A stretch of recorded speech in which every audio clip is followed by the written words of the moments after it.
Hello दोस्तों, नमस्कार। स्वागत है आपका पीसीएस आईक्यू एग्ज़ाम में। दोस्तों पीसीएस 2025 2 महीने का समय शेष बचा है। पीसीएस 2025 में प्री एग्ज़ाम 12 अक्टूबर को है और आशा करते हैं कि आपकी तैयारी अच्छे से चल रही होगी। इसी के क्रम में हम जीएस के जितने भी क्रोनोलॉजी है भारतीय इतिहास की, जितनी भी क्रोनोलॉजी है वो हम एक-एक करके वीडियो में 4-5 मिनट की वीडियो होती है। इसी वीडियो में हम एक टॉपिक लेते हैं और उसी के अनुसार हम उसकी क्रोनोलॉजी करा देते हैं। जैसे कि अभी मैंने संपूर्ण प्राचीन भारत के जितने भी वंश थे वो एक वीडियो में करा दिए हैं।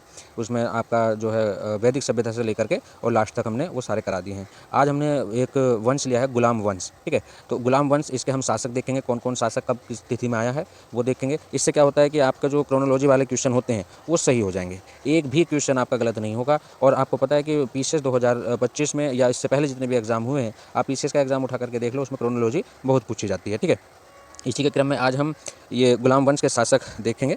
और गुलाम वंश में सबसे पहले मैं आपको बता दूं, थोड़ी सी इसकी थ्योरी भी है, उसके बाद हम तो देखेंगे कि गुलाम वंश या इसको मामलुक वंश भी कहते हैं। ठीक है, गुलाम वंश को मामलुक वंश भी कहते हैं। दोस्तों ये चैनल आपको पीसीएस 2025 कि जितने भी जीएस के पोर्शन हैं, सब्जेक्ट हैं, सारे आपको यहाँ कवर कराए जाएंगे। यूपी SSC पैट वाले भी जीएस का पोर्शन यहाँ से कवर कर सकते हैं। और इसमें history, geography, polity, current affair सारे सब्जेक्ट जो है कराए जाएंगे। और उसके लिए आपकी जो पीडीएफ होगी वो भी Telegram channel PCS IQ exam पर आपको मुफ्त दी जाएगी। बस आपसे अनुरोध है कि अगर वीडियो पसंद आए तो वीडियो को लाइक और चैनल को सब्सक्राइब जरूर करें। ठीक है, चलिए करते हैं आज का हम अपना सेशन शुरू करते हैं। और हम गुलाम वंश की बात कर रहे हैं। गुलाम वंश में हम देखेंगे, गुलाम वंश को हम मामलुक वंश भी कहते हैं। ठीक है, दिल्ली सल्तनत का ये पहला वंश था। इसकी स्थापना, ठीक है, दिल्ली सल्तनत का ये पहला वंश था और इसकी स्थापना कुतुबुद्दीन ऐबक ने की थी। ठीक है, और इस वंश के जो शासक थे, कई बार पूछा गया, इस वंश के जो शासक तुर्क थे।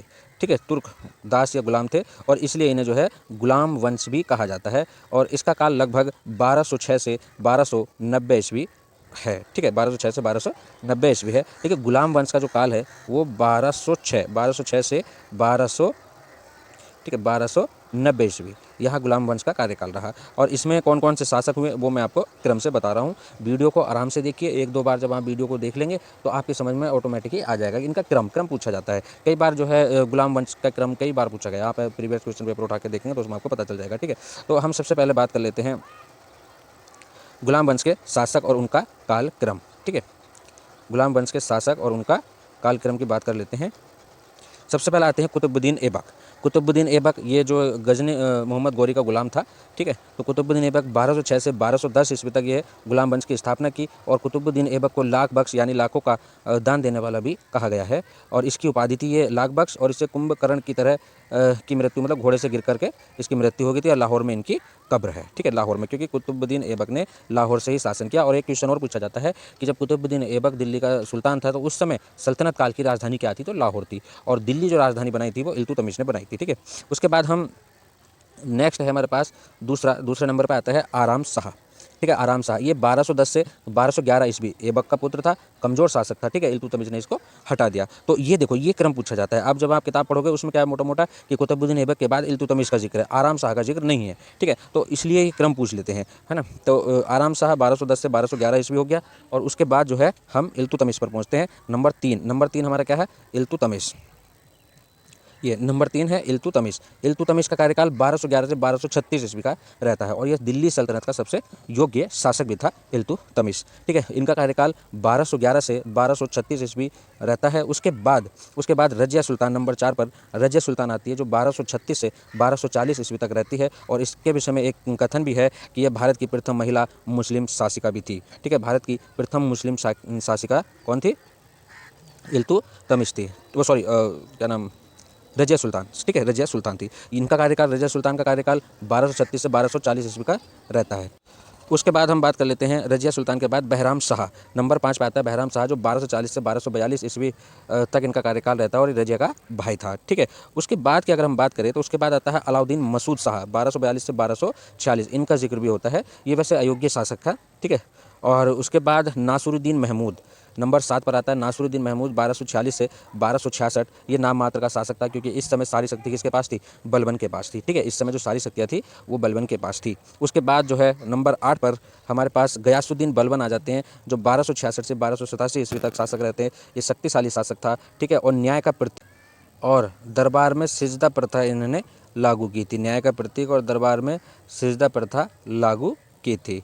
ठीक है, अब ये जो है गयासुद्दीन बलबन कब तक रहते हैं, ये ये 1266 से 1287 ईस्वी रहते हैं। और फिर उनके बाद नंबर 9 पर आते हैं मोहम्मद बिन बलबन, ये 1287 से 1288 रहते हैं। बलबन का पुत्र था, अकाल मृत्यु हो गई थी। और उसके बाद सबसे लास्ट में कय्यूम खां आते हैं 1288 से 1290 ईस्वी, कमज़ोर शासक था और जलालुद्दीन खिलजी ने इनकी हत्या कर दी थी। ठीक है, तो अगर हम एक क्रम में देखें इन सभी शासकों को, तो सबसे पहले हम आपको बता दें कि सबसे पहले कुतुबुद्दीन ऐबक 1206 से 1210, फिर आराम शाह 1210 से 1211, इल्तुतमिश 1211 से 1236, रज़िया सुल्तान 36 से 40, फिर बहराम शाह आते हैं 40 से 42 ईस्वी का इनका कार्यकाल रहता है। फिर उसके बाद जो है अलाउद्दीन मसूद शाह, ठीक है, ये क्रम कई बार पूछा गया है कि अलाउद्दीन मसूद शाह 42 से 46, और नासिरुद्दीन महमूद 1246 से 1266, फिर उसके बाद बलबन 1266 से 1287,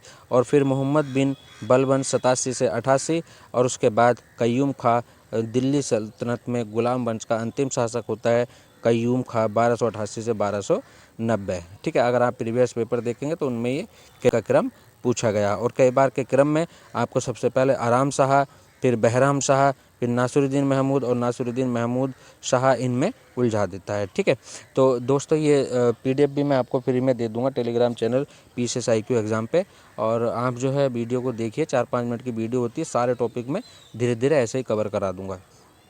आपको जब फ्री हो तब आप वीडियो देखिएगा और अच्छे से इसको जो है 1-2 बार देख लीजिए, ये आपका क्रम याद हो जाएगा, आपको याद करने की ज़रूरत नहीं पड़ेगी। ठीक है, चलिए मिलते हैं नेक्स्ट वीडियो में।